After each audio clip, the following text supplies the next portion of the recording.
একজন সাহাবী এসে বলেছিলেন, ইয়া রাসূলুল্লাহ, আমি ইসলামের সব মানতে প্রস্তুত আছি, খালি আমাকে জিনা করার অনুমতি দেন। নাউযুবিল্লাহ। সাহাবীরা রাগ হয়ে গেছেন, এই কার সাথে কি কথা বলো, বেয়াদবি করতে। নবী সাল্লাল্লাহু আলাইহি ওয়াসাল্লাম বললেন, দাঁড়াও, দাও, তাকে ছাড়ো, আমি বুঝাচ্ছি। নবীজি তখন বললেন, দেখো, তুমি যে প্রস্তাবটা আমাকে দিলা, ইসলামের সব তোমার ভালো লাগে, কিন্তু জেনা করতে চাচ্ছ, তো এখন বলো তো দেখি, তোমার মায়ের সাথে কেউ যদি এমন করে তুমি কি রাজি হবা? সে বলছে না।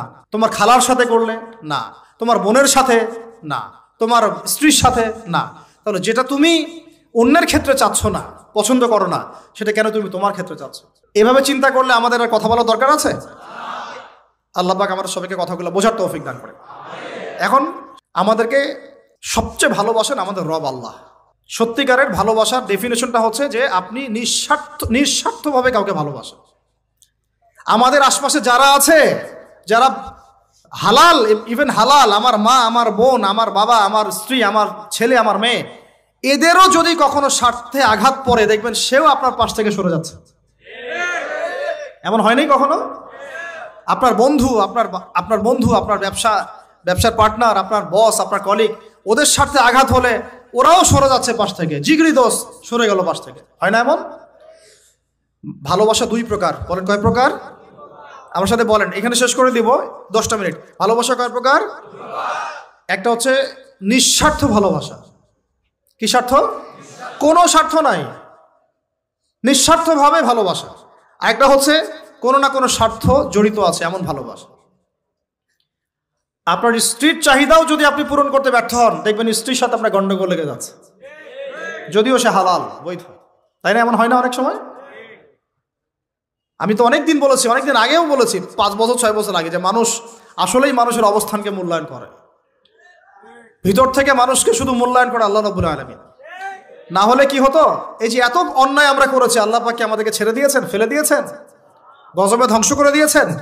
এই যে আল্লাহ পাক যে আমাদেরকে মহব্বত করেন, ভালোবাসেন, তার প্রমাণ এগুলো। আল্লাহ পাক চান যে আমরা যেন ফিরে আসি। আল্লাহ পাক বলছেন, সারা দুনিয়ার সমান গুনাহও যদি সে করে ফেলে, আসমানের সমানও গুনাহ করে ফেলে, খালি তওবা করে ফিরে আল্লাহকে বলবে, আস্তাগফিরুল্লাহাল্লাযী লা ইলাহা ইল্লা হুয়াল হাইয়ুল কাইয়্যুম ওয়া আতুবু ইলাইহি। আল্লাহ পাক বলছেন, খালেস তওবা করলে গুনাহ তো মাফ করে দিবই, আগের গুনাহগুলোকে নেকি দিয়ে পরিবর্তন করে দিব। ভালোবাসা না? আল্লাহ পাক সৃষ্টি করেছেন আমাদেরকে ভালোবেসে। কোরআন খোলেন, সূরা সাদ পড়েন। সূরা সাদের মধ্যে দেখবেন আল্লাহ বলছেন, খালাকতু বিয়াদি মা মানাআকা আল্লা তাসজুদা খালাকতু বিয়াদাই, মানে তুমি ইবলিস কেন তাকে সিজদা করলা না যাকে আমি নিজ হাতে সৃষ্টি করেছি? এটা মহব্বতের বহিঃপ্রকাশ না? আল্লাহ আমাদেরকে নিজ হাতে সৃষ্টি করেছেন। আল্লাহ পাকের হাত কেমন এটা আমরা ব্যাখ্যা করতে যাব না। এর হাতের অর্থ কি সেটাও ব্যাখ্যা করার, তাওয়িল করার দরকার নাই। কোরআনে আসছে যেভাবে সেভাবে আমরা ঈমান রাখবো, ঠিক আছে ভাই? এখানে আবার অনেকে অনেক তালগোল পাকায় ফেলে এবং বিভ্রান্ত হয়ে যায়, এদিকে যাওয়ার দরকার নাই। এখানে বোঝানো হচ্ছে আল্লাহ রাব্বুল আলামিন আমাদেরকে মহব্বত করে সৃষ্টি করেছে। এই পুরো সৃষ্টি জগৎটাই তো আল্লাহর মহব্বতের বহিঃপ্রকাশ। সবকিছু এত নিপুণভাবে চলতেছে, এটা মহব্বতের বহিঃপ্রকাশ না? আমি আপনাদেরকে নিয়ে যদি কোনোদিন কক্সবাজারের সৈকতে তারা দেখাতে পারতাম, তাহলে আমি বুঝাইতে পারতাম আপনাদেরকে যে এই মহাবিশ্বটা ঠিকই আছে কিভাবে। তারার মধ্যে একটা গাণিতিক ক্যালকুলেশন আছে যেটা সবাই জানে না। যারা একটু অ্যাস্ট্রোনমি নিয়ে পড়াশোনা করেছে তারা জানে। আপনার মানে মাথার বিবেকই উল্টায় যাবে যে এত সূক্ষ্মভাবে কিভাবে আল্লাহ রাব্বুল আলামিন এই মহাবিশ্ব সৃষ্টি করলেন। এক চুল এদিক ওদিক হলে পুরো বিশ্ব কায়নাত ধ্বংস হয়ে যাইত। এটা কি আল্লাহ পাকের মহব্বতের বহিঃপ্রকাশ না? আল্লাহ পাক তো বরং বলেছেন পুরো সৃষ্টি পরিবারটাই আল্লাহর আহাল, আল্লাহর পরিবারের অন্তর্ভুক্ত। সুবহানাল্লাহ। এমনকি আল্লাহ পাক আমাদেরকে বলেছেন, তোমরা জমিনবাসীর সবার উপর রহম করো।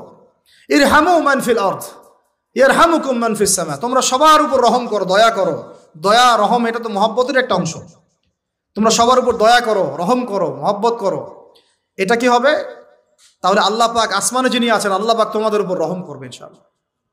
আমরা সেই মহান সত্তার ভালোবাসার থেকে বের হয়ে হারাম এই যৌন ভালোবাসার দিকে যাওয়ার চেষ্টা করেছি।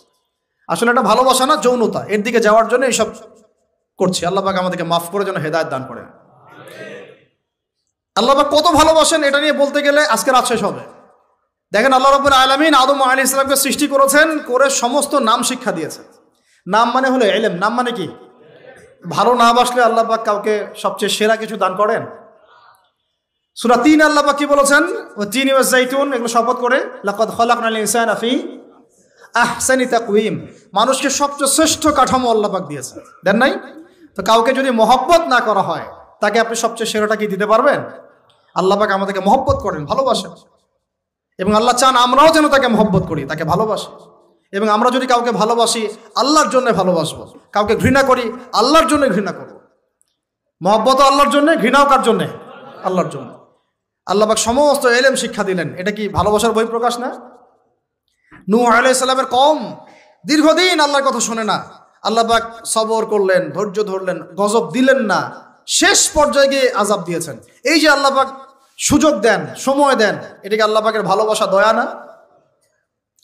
এরকম প্রত্যেকটা কওমের ক্ষেত্রে হয়েছে। আমি তো ফিল করলাম এই ভালোবাসা নিয়ে ঘাটাঘাটি করতে গিয়ে, যে আসলে আল্লাহ পাক যে আমাদেরকে সবচেয়ে বেশি মহব্বত করেন, তার সবচেয়ে বড় নিদর্শন কি জানেন? আমাদের কাছে আল্লাহ রাব্বুল আলামিন আল কোরআনের মতো কিতাব নাজিল করেছেন, আর আমাদেরকে আল্লাহ পাক নবী মুহাম্মদ সাল্লাল্লাহু আলাইহি ওয়াসাল্লামের উম্মত বানাইছেন। আল্লাহ পাক যে নবী মুহাম্মদ সাল্লাল্লাহু আলাইহি ওয়াসাল্লামকে এই দুনিয়াতে পাঠিয়েছেন না, এটাই সবচেয়ে বড় মহব্বত, সবচেয়ে বড় রহমত।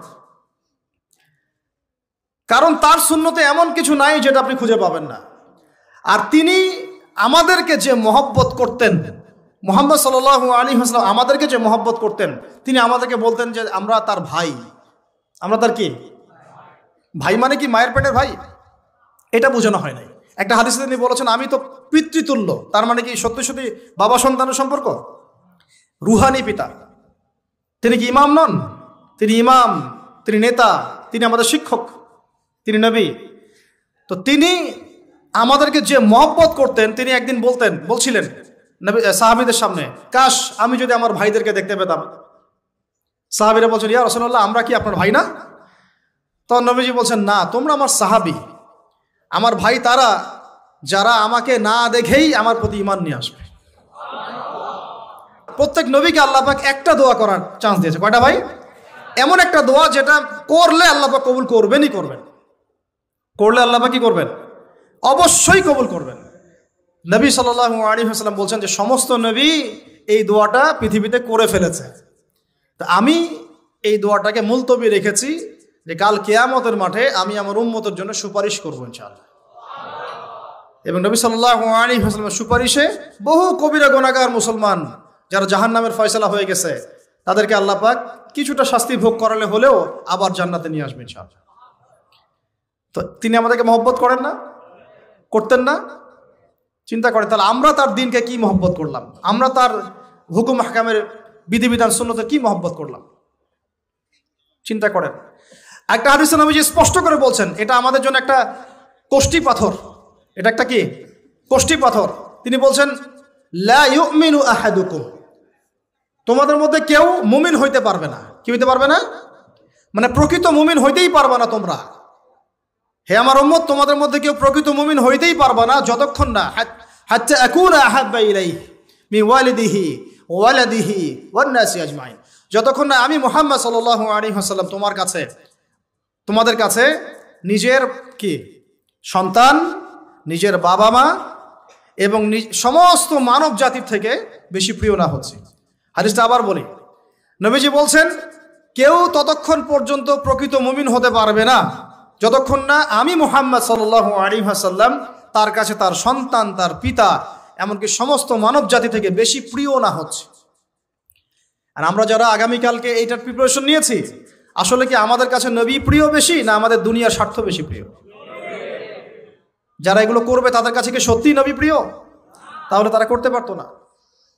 যদি নবী আমাদের কাছে সবচেয়ে বেশি প্রিয় না হয়, আমরা মুমিন হতে পারছি না। আর যাদের কাছে নবী প্রিয় তারা কখনো এমন হারাম কাজে যেতে পারবে না। যারা যাচ্ছে তারা কখনোই নবীকে ভালোবাসে না, কোশ্চিনকালেও না। শোনেন, ওমর রাদিয়াল্লাহু আনহুর নাম শুনেন নাই? বললে অনেক কথা ভাই, অনেক কথা, কোনটা রেখে কোনটা বলি। ওমর রাদিয়াল্লাহু আনহু একদিন এসে বলছেন খলিফাতুল মুসলিমিন, মুসলিমদের তিনি খলিফা। জান্নাতের সুসংবাদপ্রাপ্ত 10 জন সাহাবীর একজন। জান্নাতের সার্টিফিকেট পেয়েছেন পৃথিবীতে কয়জন সাহাবী? একটা হাদিসে একসাথে 10 জন। ওই 10 জনের অন্যতম একজন, যিনি এমন শাসন ব্যবস্থা পৃথিবীতে প্রতিষ্ঠা করেছিলেন যার মতো মিসাল এখন পর্যন্ত পৃথিবীতে আর দেখা যায় নাই। একটা হাদিসে আসছে যে রাস্তা দিয়ে ওমর হাঁটে, ওই রাস্তা দিয়ে শয়তান হাঁটে না। কি বুঝলেন? শয়তান যদি দেখে ওই যে উমর, ও আর ওই যাবে না ওই রাস্তার মধ্যে। এই হচ্ছে উমর ইবনুল খাত্তাব। আমার পরে কোনো নবী নাই, নবীজি বলছেন আমার পরে কোনো নবী নাই, লা নবিয়্যা বা'দি, আমার পরে কোনো নবী নাই। যদি হতো তাহলে ওমর হতো, যদি হতো তাহলে ওমর হতো। অন্য একটা হাদিসে আসছে আমার পরে কোনো নবী নাই, তবে তুমি আমার, এটা অন্য সাহাবী সম্পর্কে, আলী ইবনে আবি তালিব সম্পর্কে, তুমি আমার জীবনে তেমন, মূসার জীবনে হারুন ছিল যেমন। এটা হচ্ছে আলী ইবনে আবি তালিব। তো এখানে কথা হচ্ছে ওমর রাদিয়াল্লাহু আনহুর মতো মানুষ নবীর কাছে এসে বলছেন সাল্লাল্লাহু আলাইহি ওয়াসাল্লাম, ইয়া রাসূলুল্লাহ ওয়াল্লাহি লা উহিব্বুক, আল্লাহর কসম করে বলছি আমি আপনাকে অনেক মহব্বত করি, ইল্লা মিন নাফসি, আমার নফসের চেয়ে বেশি না, মানে আমি আমার জানের চাইতে আপনাকে বেশি মহব্বত করি না। কথা কি বুঝতে পারতেন কি? মানে আমি আপনাকে অনেক মহব্বত করি ইয়া রাসূলুল্লাহ, সব কিছু থেকে বেশি মহব্বত করি, কিন্তু আমার নিজের জানের চেয়ে বেশি না। নবী সাল্লাল্লাহু আলাইহি ওয়াসাল্লাম বলছেন, লা ইয়া ওমর, এখনো মুমিন হওনি ওমর। কাকে বলছেন? কাকে বলছেন? জান্নাতের সার্টিফিকেট প্রাপ্ত একজন মানুষকে, লা ইয়া ওমর, এখনো হওনি।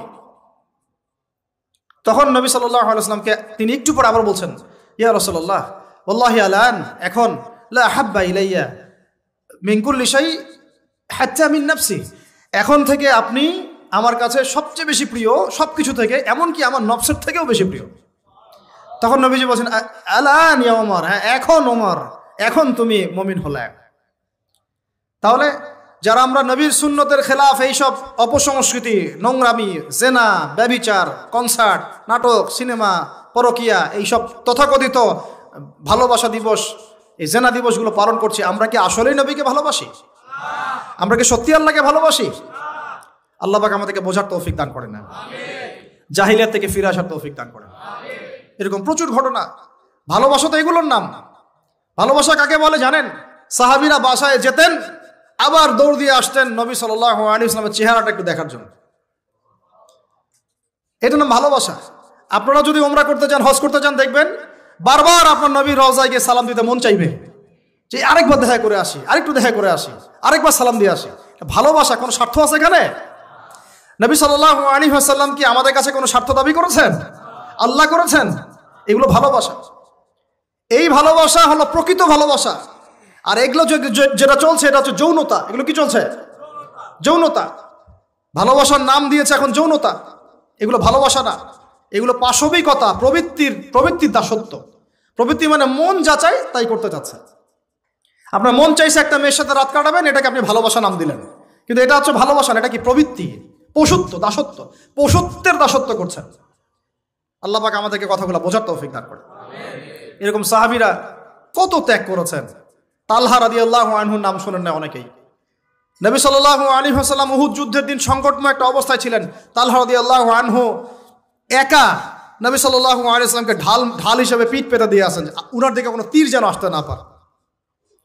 শেষে দেখা গেল তার গায়ের মধ্যে 40 থেকে 50টা তরবারের আঘাত আছে, তীরের খোঁচা আছে, বর্ষার খোঁচা আছে। এই অবস্থায় তিনি নবীকে কাঁধের মধ্যে নিয়ে উহুদ পাহাড়ে উঠেছেন নবীকে সেভ করার জন্য। এটা ভালোবাসা। এটা কি?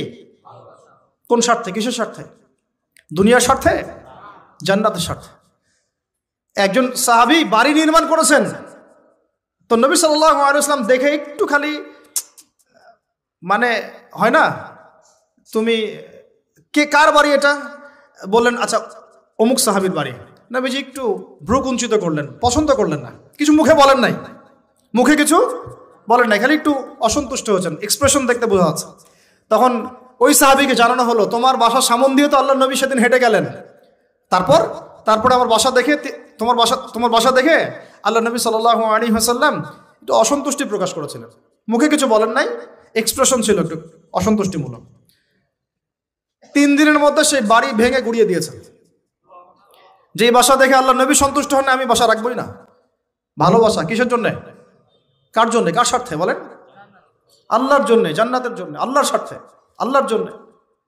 কতগুলো বলে শেষ করবো আপনাদেরকে।